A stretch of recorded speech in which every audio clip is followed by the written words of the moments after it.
आगे पॉइंट है कि जो भगवान का बेटा है वो भगवान का काम करता है। अगर आप कहते हो कि I am son of God, तुम मेरे माता पिता हो भगवान, मैं तुम्हारी संतान हूँ, तो अगर आप सचमुच में भगवान की संतान हो तो भगवान के जैसा काम करो। जिनके घर में ज़्यादातर ऐसा होता है, बिजनेस जो होता है, तो जो बड़े लोग बिजनेस करते हैं, आने वाली जनरेशन वही बिजनेस को अपना लेती है और वही पहले चलता भी रहता था। धोबी के काम करने वालों के घर के बच्चे धोबी बन के काम करते रहते थे, कुम्हार वाले बच्चे कुम्हार का काम, गई उनके पैतृक काम है ये। जिसका जो काम होता है, लोहार का लोहार करता था, सुनार का सुनार करता था, जो बढ़ई होते थे वो काम करते थे। उसी में परफेक्शन मिलती थी, शुरू से वो काम देखते थे और एक्सपर्ट हो जाते थे। लेकिन जो अगर हम कहते हैं कि हम कोई और बिजनेस है, किसी के पिता की कोई दुकान होती है, तो उसके बेटे बड़े होकर उसी दुकान को संभालते हैं कि मेरे पिता का जमा जमाया बिजनेस है इतना अच्छा, तो मैं इसको संभालूं। और अगर वो उसको नहीं संभालेंगे तो किसी आउटसाइडर को पैसा दे के, सैलरी दे के रखना पड़ेगा, तो वो तो उतनी ईमानदारी से बिजनेस नहीं चलाएगा जितनी ईमानदारी से घर का व्यक्ति चलाएगा। तो बाहर का तो मैनेजर रखो या सैलरी पे आपको रखो तो वो उतना थोड़ी करेगा वो। तो अपना बिजनेस व्यक्ति खुद ही चाहता था कि मेरे ही परिवार के, मेरे ही भाई बंधु, मेरे ही बेटा बेटी वो लोग संभालें। तो और अगर वो उसके बिजनेस को बहुत चमकाते हैं, बहुत अच्छा करते हैं, तो फिर पिता को कितनी खुशी होती है कि देखो मेरी फैक्ट्री या मेरी दुकान या मेरा जो काम था तो वो बच्चों ने संभाल के उसमें और तरक्की कर रहे हैं। तो वो अच्छा भी लगता था देखने में। तो हम सब जब भगवान की संतान है तो भगवान वाला काम करेंगे तो भगवान को अच्छा लगेगा। ईश्वर अगर हमारी संतान, हम मानते हैं कि हम उसकी संतान हैं, तो फिर ईश्वर भी तो अपनी संतान को देख के खुश होगा। भगवान कृष्ण ने भगवत गीता में बोला है कि जो ये मेरा ज्ञान मेरे भक्तों में बांटता है वो मेरा प्रिय कार्य करने वाला मेरा भक्त है। मतलब ज्ञान का कार्य अगर आप करते हो तो वो भगवान को प्रिय लगता है। बाकी काम जो भी करो ज्ञान सहित करो, ज्ञान के हिसाब से करो, लेकिन उसके साथ साथ आप ज्ञान को बांटने वाले भी तो बनो।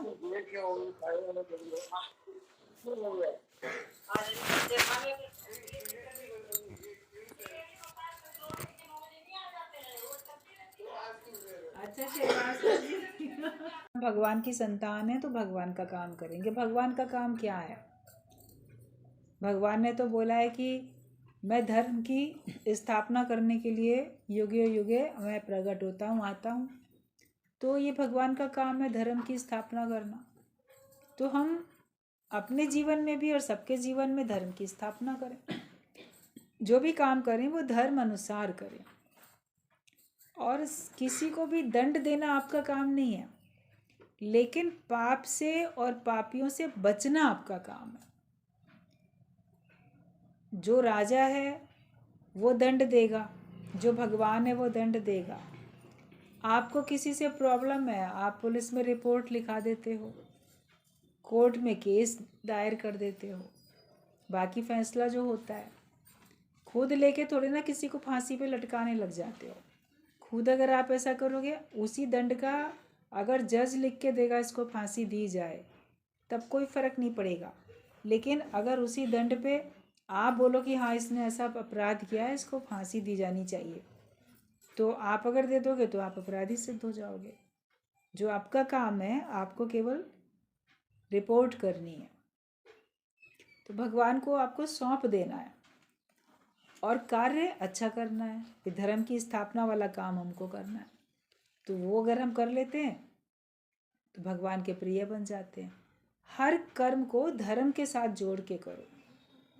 धर्म कर्म, कर्म धर्म एक साथ अक्सर बोले जाते हैं कि अपने कर्म को देखो और अपने कर्म को देख के वो कर्म तुम्हारे धर्म अनुसार होने चाहिए। अधर्मी होके नहीं रहो कभी भी। अगर आप बोलोगे कि हम अधर्म पे चल रहे हैं और भगवान हमको पसंद करे, तो भगवान आपको पसंद नहीं करेगा अगर आप अधर्म पे चलते हो तो। और हमारा अपना धर्म क्या है? स्वधर्म क्या है? वो सत्संग में आके और शास्त्रों को पढ़ने से, सुनने से, समझने से, गुरुवान बनने से हमको समझ में आता है कि हमारा धर्म क्या है।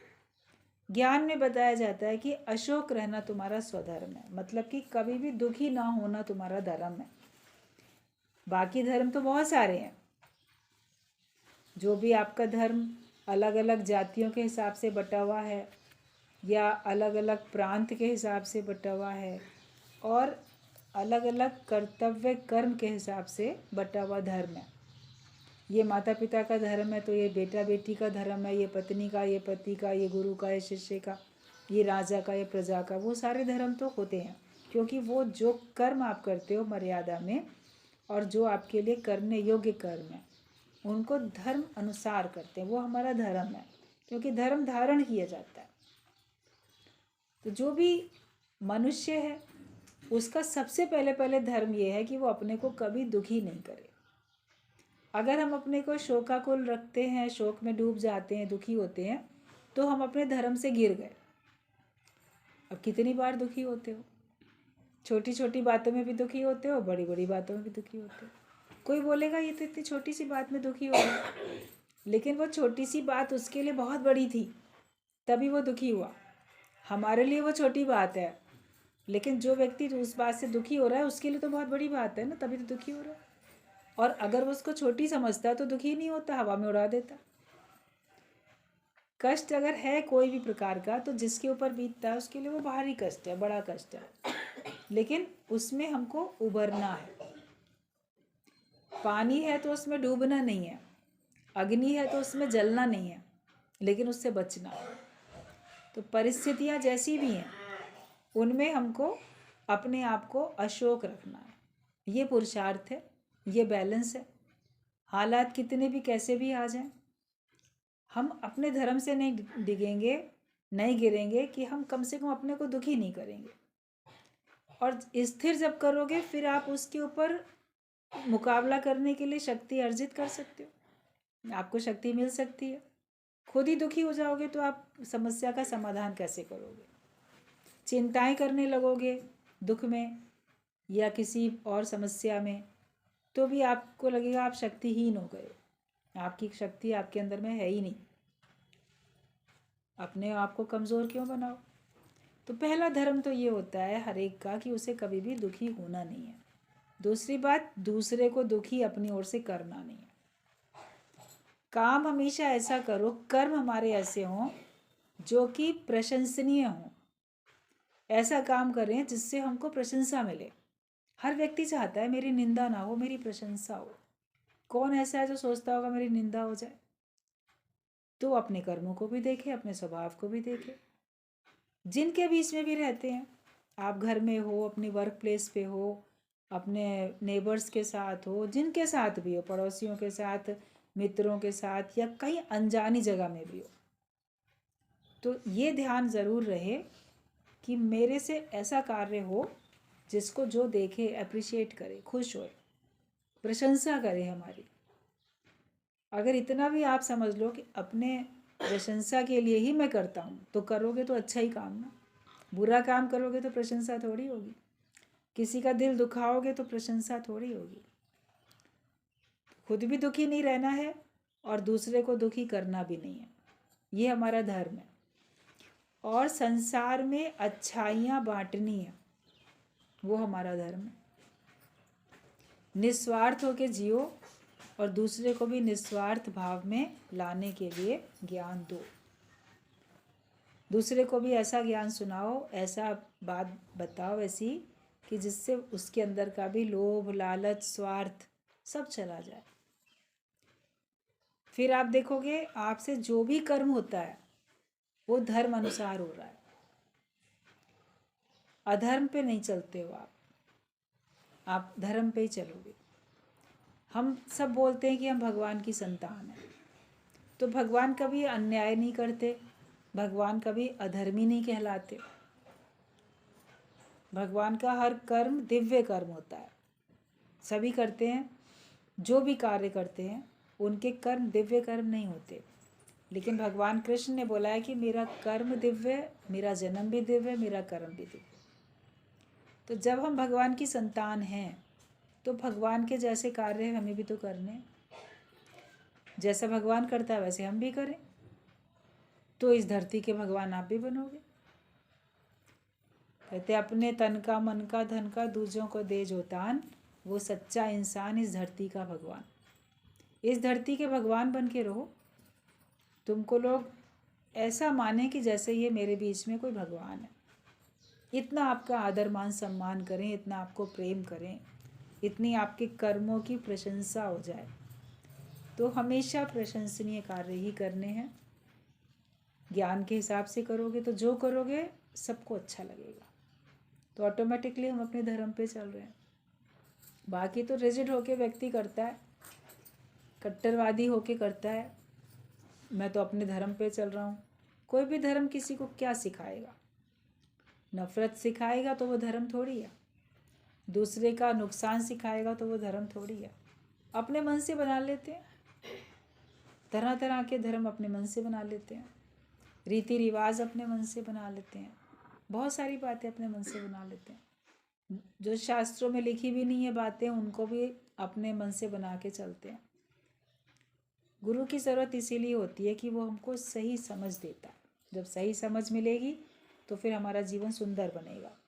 तो जो भगवान का बेटा है वो भगवान का काम करता है। अगर आप भगवान वाला काम नहीं करते हो तो अभी आप इंसान के ही हो, बेटे भी भगवान के नहीं बने हो।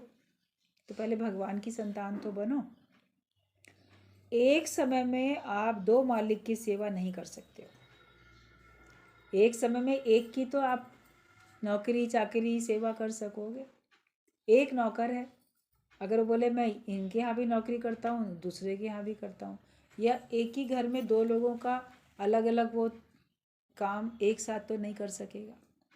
एक मालिक बोलेगा मेरे लिए चाय बनाओ, दूसरा मालिक बोलेगा बाज़ार से सामान लेके आओ, तो क्या दोनों काम वो एक साथ कर सकता है? नहीं कर सकता।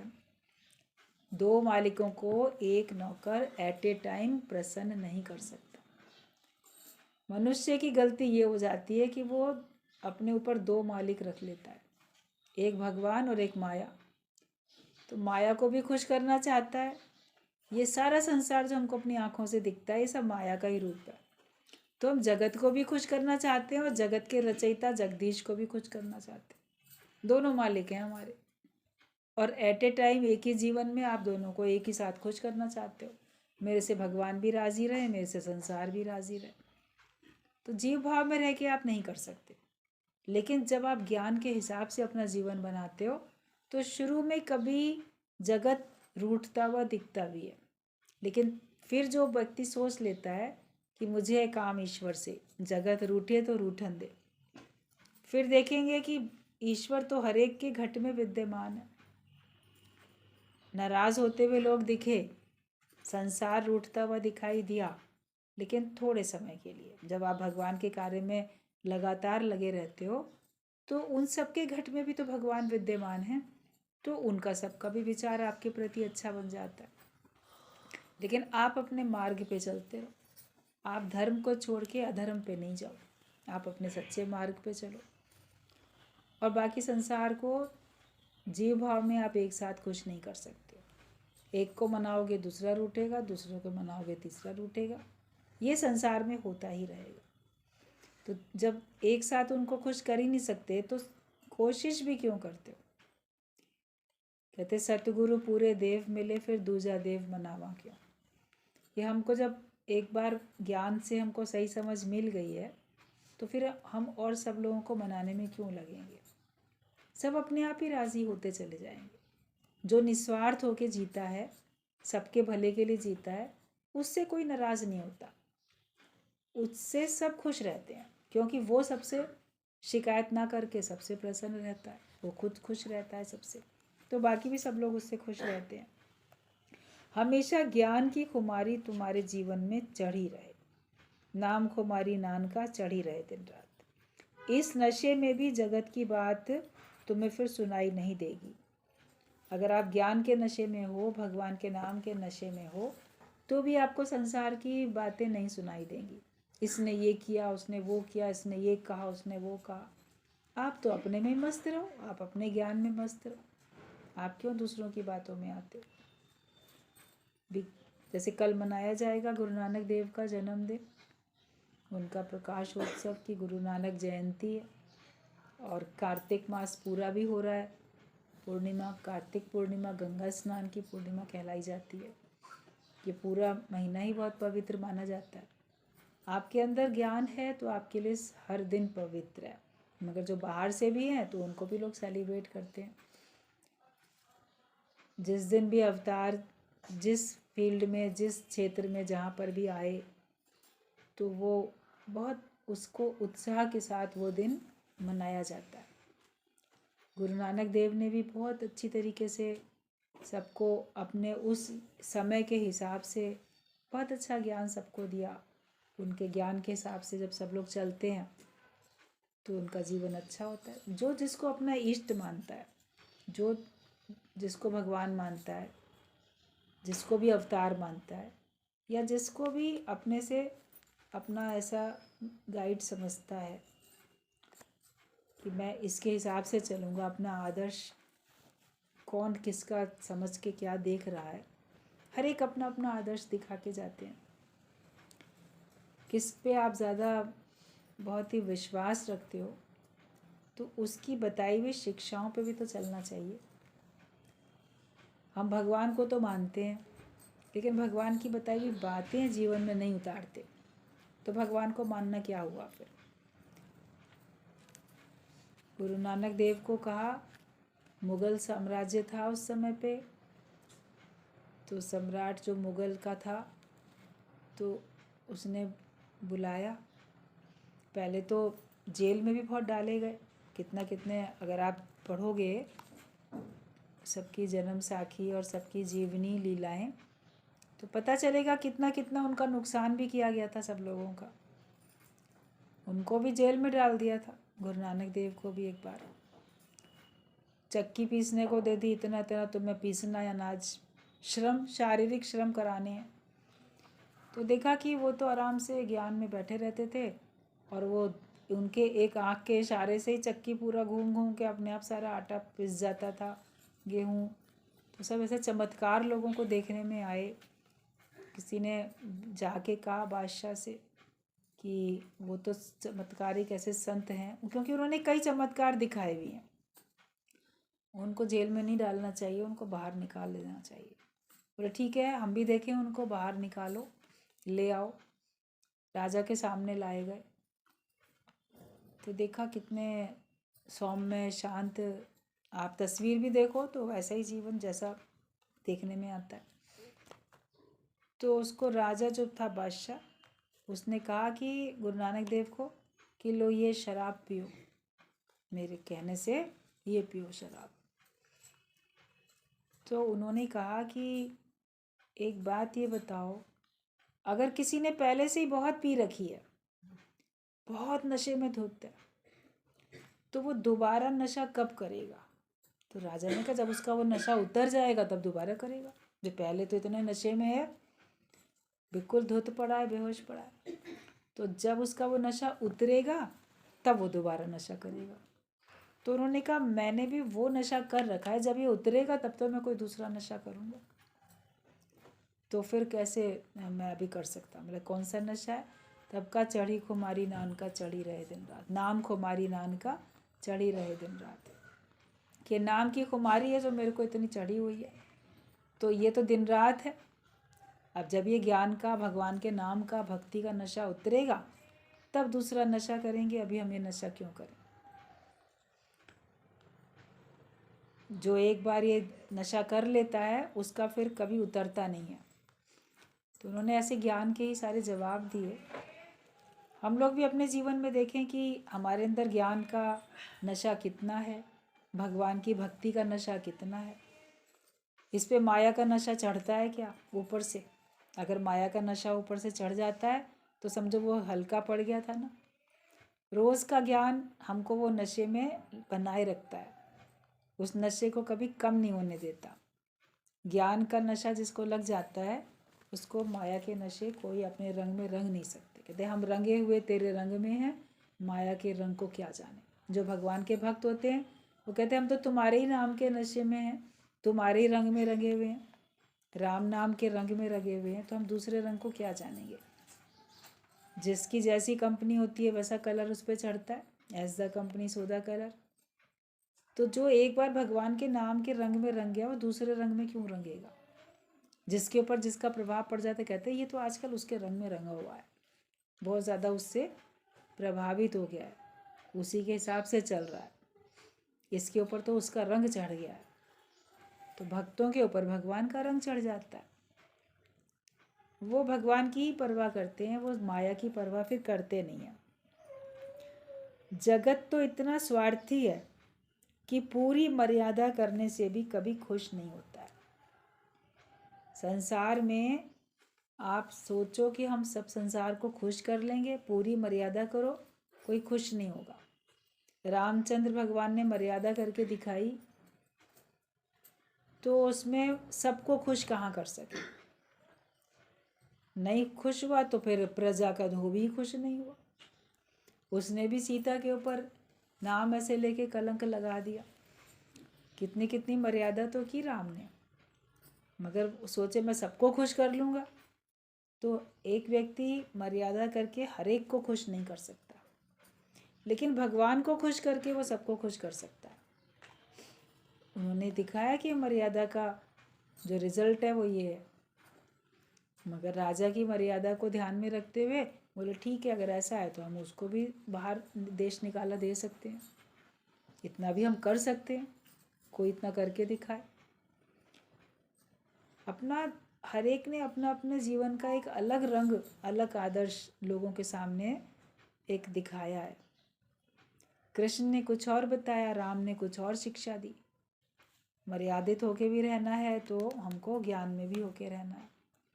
गुरु के ज्ञान से सारे अवतारों का जो भी लक्षण था वो हमारे अंदर में आ जाता है। कब किस प्रकार के हमको व्यवहार की ज़रूरत पड़ती है वो हमें करना है। एक तरफ मर्यादा भी है पूरी और दूसरी तरफ मर्यादा से ऊंचे भी उठे हुए हैं, उसका उल्लंघन भी किया हुआ है। मर्यादा से गिरता नहीं है ज्ञानी, वो मर्यादा करके मर्यादा से ऊपर चढ़ता है, उसको कोई बांध नहीं सकता। किसी बंधन में कोई भगवान के भक्त को ला नहीं सकता है।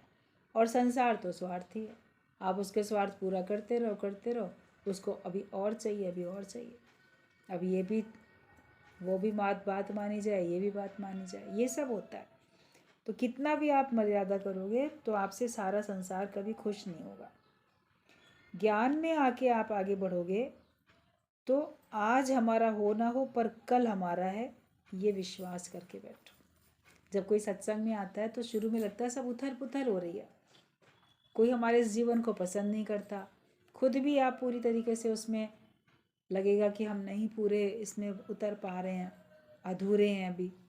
तो कभी उलझन हो जाती है कि अब क्या करें, दुविधा होने लग जाती है। मगर ये विश्वास रखो कि आज मेरे फेवर में कंडीशंस नहीं हैं, लेकिन कल मेरे फेवर में अवश्य होंगी। जो भगवान के ऊपर दृढ़ विश्वास करता है और अपने कर्मों के प्रति सुजाग रहता है, धर्म अनुसार अपने कर्म करता है, तो उसके फेवर में सारी परिस्थितियां हो जाती हैं। कोई भी ऐसा नहीं होता कि जो उसके फेवर में अब ना हो। तो आज अगर मान लो किसी बात से दिल घबराता है, अंधेरा सामने लगता है, रोशनी नहीं दिखती, कोई मार्ग सूझता नहीं है, तो अपना अंदर का तो बल, आत्मिक बल, अपना अंदर का उत्साह, उमंग, वो हमेशा बना के रखो, विश्वास करके रखो। विश्वास पे ही सारी दुनिया कायम है। आगे तो भगवान को जो करना है वही करता है। अभी सब लोग देख रहे हैं ना न्यूज़ में, कितने दिन से, दीपावली के दिन से अभी तक वो मज़दूर सारे जो कर्मचारी हैं वो अंदर ऐसे सुरंग में फंसे हुए हैं और कितनी कोशिशें हो रही हैं। एंड टाइम पे चल चल के भी कोई ना कोई विघ्न आ जा रहा है, वरना अभी निकलने वाले हैं, तभी निकलने वाले हैं, सब लोग देख ही रहे हो ना। और उनको संदेश दे के सब उनका बनाए रखे हैं ना कि नहीं विश्वास करो, हम लोग सब मेहनत कर रहे हैं, तुम एक ना एक दिन बाहर हो जाओगे। और जो अंदर ये विश्वास करके बैठे हैं तो उनको दृढ़ता से शक्ति भी मिल रही है। अगर वहीं अपने मन का विश्वास ही कम कर लेंगे तो फिर बीमार पड़ेंगे, तो फिर कुछ भी होगा।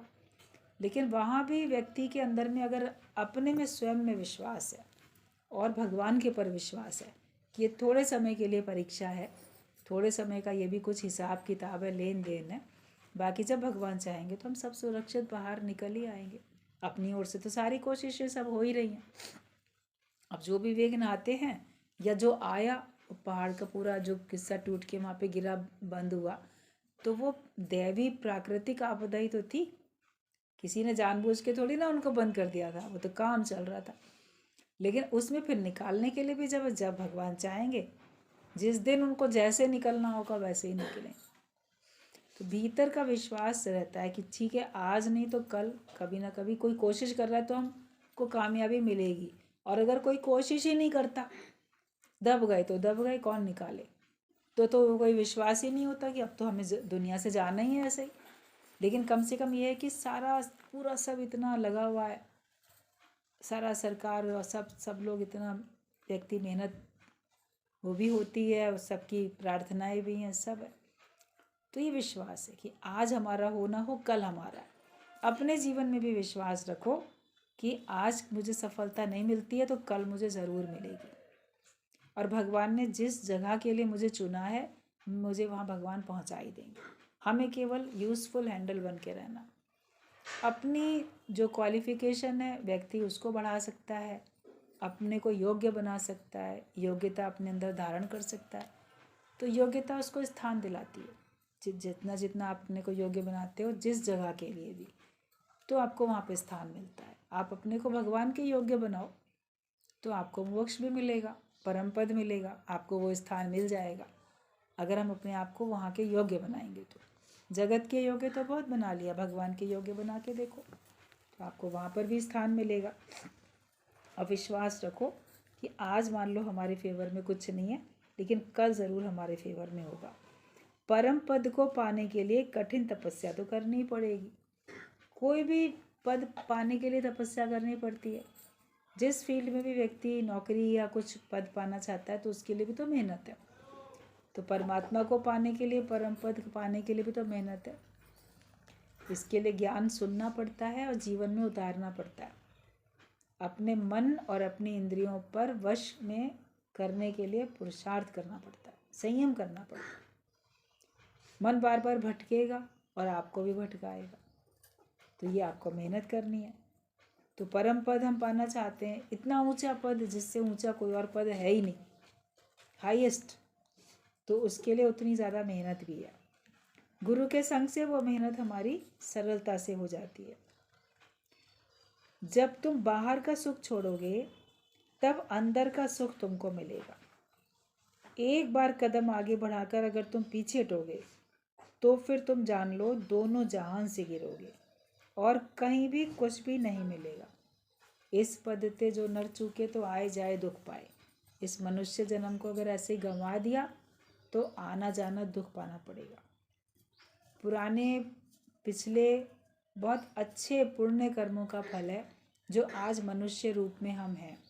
और सबको एक अच्छा घर, अच्छा परिवार अगर मिला है, अच्छा शरीर मिला है, अच्छी सहूलियतें, परिस्थितियाँ अच्छी मिली हैं, सबके शुक्राने गाओ, भगवान के शुक्राने गाओ कि परमात्मा तुमने मेरे लिए कितना सब अच्छा करके दिया है। वरना हर एक को इतना अच्छा नहीं मिलता। हमें जो मिला है बहुत अच्छा मिला, और उसके ऊपर से सोने पे सुहागा हमको सत्संग मिला, ब्रह्म ज्ञान मिला, तो हम कितने भाग्यशाली हैं। तो इस सब के लिए हमें और कितनी अपने लिए मेहनत करके परम पद को पाने के लिए और कितनी मेहनत करनी है, और वो मेहनत हम कर सकते हैं। लेकिन अगर हम ये सब पाके भी हम अगर नहीं करते हैं तो फिर ऐसे ही ये चला जाता है, व्यर्थ हमारा जीवन चला जाता है। ज्ञान में आगे बढ़े हो तो ज्ञान में आगे बढ़ो, एक बार कदम आगे बढ़ाया है तो फिर पीछे नहीं हटो, आगे बढ़ते जाओ। और जब बाहर का सुख लेना छोड़ोगे तब तुमको अंदर का सुख मिलेगा। बाहर से मनुष्य सुख चाहता है, घर अच्छा हो, सहूलियतें हो, पदार्थ हो, पैसा हो, उन्हीं में सुख लेते हैं। लेकिन जब उसमें मन नहीं अटकाते तो आपको अपने अंदर मन का सुख मिलता है। संतों के पास मन का सुख होता है, उनके अंदर में माया के प्रति संतोष है, जो है वो उसमें संतुष्ट है, इसलिए उनको अंदर का सुख मिलता है और वो उसमें फिर खुश रहते हैं। कभी ये विचार करके देखो कि मेरे पास सब कुछ है तब तो मैं खुश हूँ, लेकिन जब मेरे पास कुछ नहीं होगा तो भी क्या मैं खुश रहूँगा?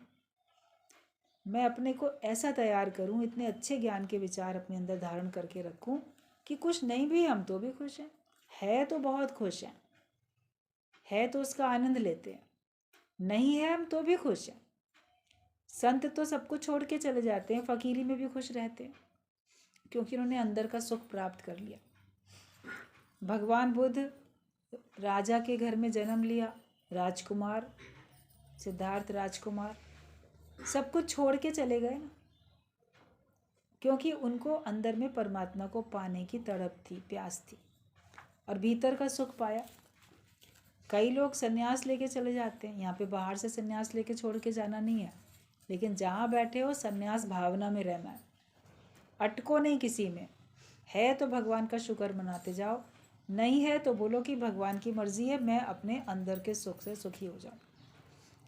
कभी बाहर से पानी आता रहता है, आप उसको लेके यूज़ करते रहते हो, लेकिन आपके पास स्टोर करके भी तो रखते हो। जब बाहर से पानी नहीं होता तो जो आपका स्टोर किया हुआ है आपके वो काम में आता है। नहीं, हमने तो ना पीने का पानी भर के रखा हुआ था, या हमारे पास तो टंकी भरी हुई है, पानी अगर आज नहीं भी आ रहा है, वाटर सप्लाई नहीं हो रही है, तो हम तो 3-4 दिन का पानी भरे हुए हैं, मान लो। किसी के पास अपने घर में बोरिंग किया हुआ है या कुआं है, जिसमें से आप कभी भी बाल्टी डाल के रस्सी से खींच के निकाल सकते हो पानी। तो फिर उसको अपने स्वयं के सुख पे विश्वास है ना, उसको मालूम है कि मेरे पास है। बाहर का है तो उससे ले रहे हैं, नहीं है तो हम अपने अंदर का काम में ले रहे हैं। तो संसार में सब कुछ है, उसमें सुखी हैं, नहीं है तो हम अपने अंदर के आनंद में सुखी। अंदर का आनंद भी तो पक्का करना है हमको। अंदर में तो बिल्कुल गरीब हो, भिखारी, फटेहाल, अंदर कुछ है ही नहीं मन में। आधार के ऊपर जीता है व्यक्ति। पैसे का आधार, पैसा चला गया, दिवाला निकल गया तो सुसाइड कर लेंगे। कोई व्यक्ति का आधार, वो दुनिया से चला गया तो सुसाइड कर लेंगे। कोई सुख चले गए तो अपने को बिल्कुल सह नहीं पाता व्यक्ति। किसी का भी जड़ माया का या चेतन माया का वियोग नहीं सह पाता है, क्योंकि उसका इतना आधार लेके बैठा है। हमको अपने पैरों पे खड़ा होना है, अपना आधार लेके बैठना है, तो फिर आपका भीतर का सुख हमेशा रहेगा। कोई ज़िंदगी में कभी आपको कभी दुखी कर नहीं सकता है। तो कभी भी तुम्हें बाहर का सुख अगर छोड़ दिया तो फिर तुम अंदर के सुख को प्राप्त कर सकते हो, और तुम स्वयं अपने आप के साक्षी और दृष्टा हो, तुम कौन से सुख में रहते हो। बताने की बात नहीं है, लेकिन तुम अपने साक्षी दृष्टा खो दो कि तुम अभी भी अपने आप को परिस्थितियों के अनुकूल होने के कारण अपने को सुखी महसूस करते हो, या तुम्हारे पास अपना आनंद है। परिस्थितियां अनुकूल हैं या प्रतिकूल हैं, उससे कोई मतलब नहीं है, लेकिन हम हर हाल में खुश रहते हैं। यही आर्ट सीखनी है। और जो हर परिस्थिति में अपने भीतर के आनंद में आनंदित रहता है, वही तो अपने धर्म पे रहता है। तभी तो कहा गया अशोक रहना तुम्हारा धर्म है। अच्छी परिस्थिति में तो सभी खुश रह लेते हैं, लेकिन कैसी भी परिस्थिति हो उसमें केवल ज्ञानवान ही खुश रह पाता है। आशीर्वाद सब लोगों ने बहुत दिए होंगे, सदा खुश रहो, मगर अपने को भी रोज़ रोज़ आशीर्वाद दो कि मुझे सदा खुश रहना है। जहाँ मन उदास होने लगे, अरे मुझे तो खुश रहना है, बस ये विचार रख लोगे तो तुम्हारा जीवन की यात्रा बहुत सुखद होने वाली है। सबका जीवन बहुत अच्छे से कटेगा। अपने स्वधर्म पे रहो, अशोक रहना तुम्हारा धर्म, उस पे